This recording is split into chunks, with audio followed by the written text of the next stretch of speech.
নমস্কার বন্ধুরা, আজ আমি কাতলা মাছের একটা রেসিপি নিয়ে হাজির হয়েছি। আজ আমি বানাবো দই কাতলা।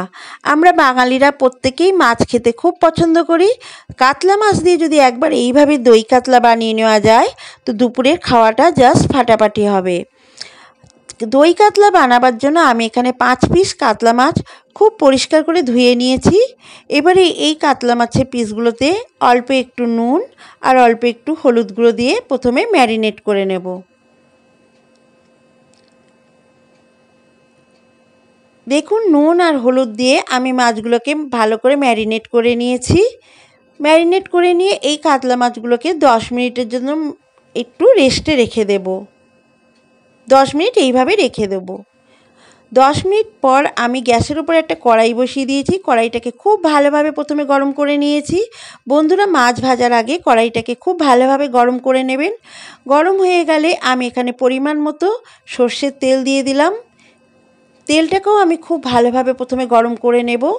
মাছ ভাজার জন্য কিন্তু প্রথমে কড়াইটাকে খুব ভালোভাবে গরম করতে হবে, তারপরে তেলটাকেও খুব ভালোভাবে গরম করে নিতে হবে।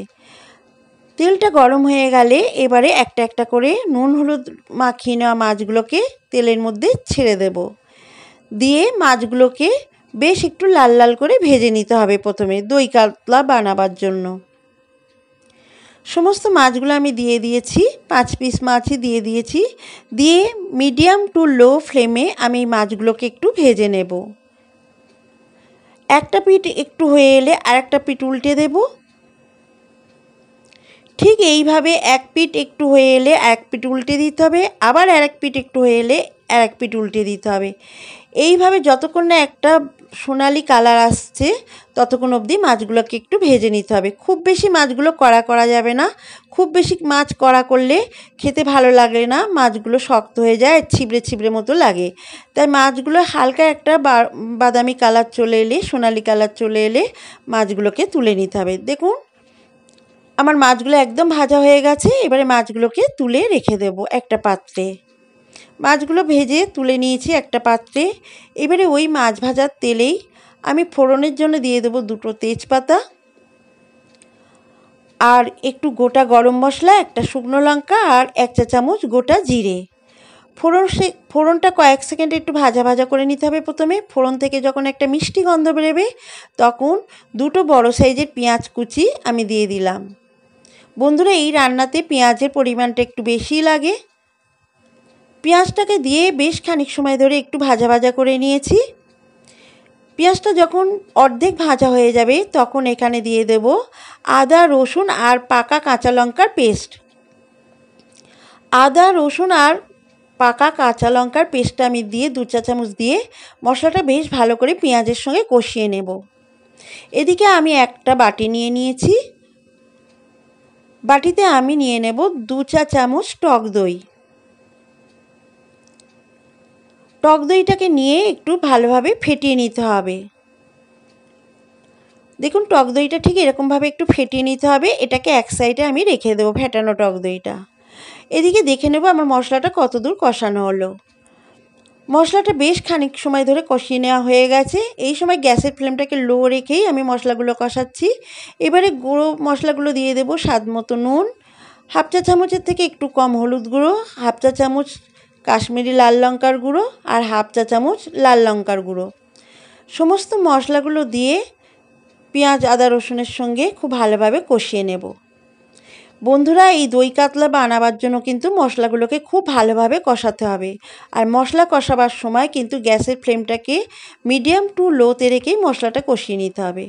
দেখুন, বেশ খানিক সময় ধরে আমি মশলাটাকে কষিয়ে নিয়েছি। মশলাটা সম্পূর্ণ কষানো হয়ে গেছে। এবারে যে ফেটিয়ে রেখেছিলাম দইটা, আমি সেই দইটা দিয়ে দেব। দইটাকে দিয়ে গ্যাসের ফ্লেমটাকে একদম লো করে দেব। লো করে দিয়েই দইটাকে মশলার সঙ্গে খুব ভালোভাবে কষিয়ে নিতে হবে। বন্ধুরা, এই সময় গ্যাসের ফ্লেম একটুও বাড়ানো যাবে না, তাহলে দইটা কিন্তু কেটে যাবে। গ্যাসের ফ্লেমটাকে একদম লো করে দিয়ে এই দইটা মশলার সঙ্গে খুব ভালোভাবে কষিয়ে নিতে হবে। ফ্লেমটাকে লো করে আমি মশলাটাকে বেশ খানিক সময় ধরে কষিয়ে নিয়েছি। দেখুন, মশলাটা থেকে তেল ছেড়ে দিতে আরম্ভ করেছে। এবারে যে পাত্রে আমি দইটা ফেটিয়ে নিয়েছিলাম সেই বাটিতে 1 বাটি জল আমি দিয়ে দিলাম। দিয়ে ভালো করে মশলার সঙ্গে মিশিয়ে নেব।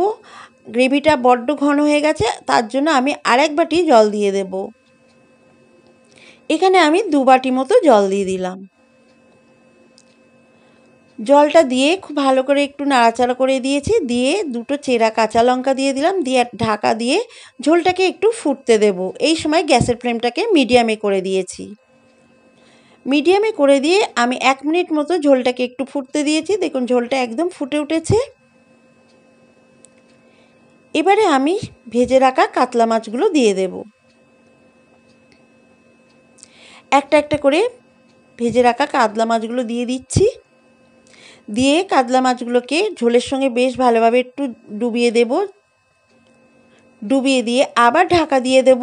দিয়ে মিডিয়াম ফ্লেমে আমি এটাকে 3 থেকে 4 মিনিট একটু রান্না করে নেব। 3 মিনিট পর দেখাচ্ছি, দেখুন বেশ খানিকটা ঝোল রয়েছে। এতটা ঝোল রাখবো না আমি। মাছগুলোকে একটু উল্টে পাল্টে দিয়ে আরও 1 মিনিট 2 মিনিট মতো আমি রান্না করে নেব। মাছগুলোকে একটু উল্টে পাল্টে দিচ্ছি ঝোলের মধ্যে। উল্টে পাল্টে দিয়ে আমি 2 মিনিট মতো রান্না করে নিয়েছি। দেখুন কত সুন্দর কালারটা এসছে। এর থেকে বেশি ঝোলটা ঘন করব না। নামাবার আগে আমি 1 চা চামচ ঘি দিয়ে দেব। ঘিটা দিয়ে ঝোলের সঙ্গে ভালোভাবে মিশিয়ে নেব। এই সময় গ্যাসের ফ্লেমটাকে একদম লো করে দিয়েছি। লো ফ্লেমে ঘিটাকে দিয়ে আমি একটু মিশিয়ে নিলাম। আমাদের দই কাতলা একদম রেডি পরিবেশনের জন্য। এবারে আমি গ্যাসটাকে অফ করে দেব। দিয়ে খানিকক্ষণ এইভাবেই রেখে দেব স্ট্যান্ডিং টাইমে, তারপরে আমি পরিবেশন করব। দেখুন আমার দই কাতলা রেসিপি একদম রেডি। আপনারাও এইভাবে বাড়িতে বানান দই কাতলা। বাড়িতে যদি কোনো অনুষ্ঠান থাকে বা কোনো অতিথি আসে, এইভাবে দই কাতলা বানিয়ে একবার তাদের দিন, আপনার প্রশংসা না করে পারবে না। খেতে এত দারুণ হয়, এত সুন্দর হয়। আর কালারটা দেখুন কত সুন্দর এসেছে। দুর্দান্ত স্বাদের এই দই কাতলা আপনারাও বাড়িতে বানান। বাড়িতে যদি বানান তো কমেন্টসে আমাকে লিখে জানাতে ভুলবেন না এইভাবে দই কাতলা বানিয়ে খেয়ে আপনাদের কেমন লাগলো। আর আমার এই দই কাতলার ভিডিও যদি ভালো লাগে, রেসিপি যদি ভালো লাগে, অবশ্যই একটি লাইক করবেন। আমার চ্যানেলটিকে সাবস্ক্রাইব করে আমার পাশে থাকার অনুরোধ রইল। আবার ফিরে আসবো পরবর্তী একটা রেসিপি নিয়ে। ততক্ষণে সবাইকে অসংখ্য ধন্যবাদ।